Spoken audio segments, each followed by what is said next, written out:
Hello, and thank you for joining me today. Well, this is the Wednesday, May the 13th edition of our video devotionals. We appreciate you being with us today, and I hope your Wednesday's going well. Now, if you watch these on a regular basis, I'm about to say the following. That is, it is the middle part of the work week, middle part of the school weeks. That's the halfway point. That's always good, right? And then it's Wednesday night church for many of us. So be in your places, if you will. Very important for you to do that for yourself, for your church, for the people that are there. Hey, I think just for the sake when people drive by your church and they see a parking lot that's got cars in it that's saying something. Now, suppose you go by a church and you see 5 cars, you automatically think that's not a very big crowd. If you went by and you saw 25 cars, you say that's not too bad. What if the parking lot was full of cars? You say, man, must be something going on there at that church. Not just they have a service, but it must be pretty important. And that's kind of part of our testimony and what we say about the things of God. So again, be in church if you can Wednesday night, if at all possible. All right, we're going to be in 1 Kings chapter 2 today.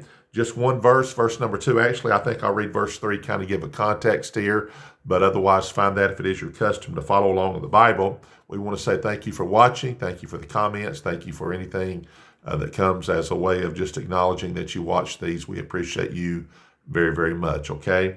All right, so notice here, we'll go ahead and read verses 1 and 2 and 3. I think that'll give us the full context, but verse 2 definitely has the main thought. All right, verse 1 says this, "Now the days of David drew nigh, that he should die, and he charged Solomon his son, saying, I go the way of all the earth. Be thou strong, therefore, and show thyself a man. And keep the charge of the Lord thy God to walk in his ways, to keep his statutes and his commandments, and his judgments and his testimonies, as it is written in the law of Moses, that thou mayest prosper in all that thou doest, and whithersoever thou turnest thyself." All right, so let's go back to verse 2. No need to hee-haw and beat around the bush here. Here's David speaking to his son Solomon. Solomon is going to become the king. And as he becomes king, here's what his father David says to Solomon. He says, I'm about to die, and you're going to be king here.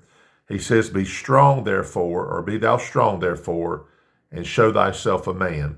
Show thyself a man. Now, David was saying that when you go about the kingdom and as you live your life, that make sure people know that you're a man versus a woman. I don't think it's saying that. It's not saying make a distinction there, even though I believe, obviously, in the day and time that we live, good night, it's hard to believe that you have to kind of speak about terms about being distinct about what is a man, what is a woman, but that is what it is. But it's deeper than that. It's much more than saying biologically, make sure people realize that you're a man. No, it's just like when you hear that, and I hear that, you know what's being said there, just like when David told his son, show thyself a man. It means to be a man in the sense you be strong. You show yourself a man as a man's supposed to be strong. You show yourself a man as God would require a man to stand up and have courage and to stand for the Lord. In fact, verse 3 tells us some things that goes along that way, to walk in his ways. You know what a real man does? A real man walks in the ways of God. The Bible says, and to keep his statutes and his commandments and his judgments. You know what a real man does? He keeps what the Bible says. That's what a real man does. See, oftentimes Hollywood portrays a real man as somebody that can beat up somebody. And if somebody came into my house and tried to harm my wife, then you know what? You call it the Hollywood version, you can call it the man version, whatever you want to call it, but there's going to be some physical altercations going on if someone tries to physically harm my wife. So there's no doubt about it. And of course, that would be expected. But apart from that, most of us live in a life in a time that we don't need to do that. We're not walking through Dodge City with a 6-gun on our side, and somebody looks at us and says something, then we walk off some paces and we draw and one of us shoots one another. No, that's not what we're talking about. We're talking about living a life where you stand up for the things of God. You live your life according to God. You lead your family that way. A man takes his family to church and all of that.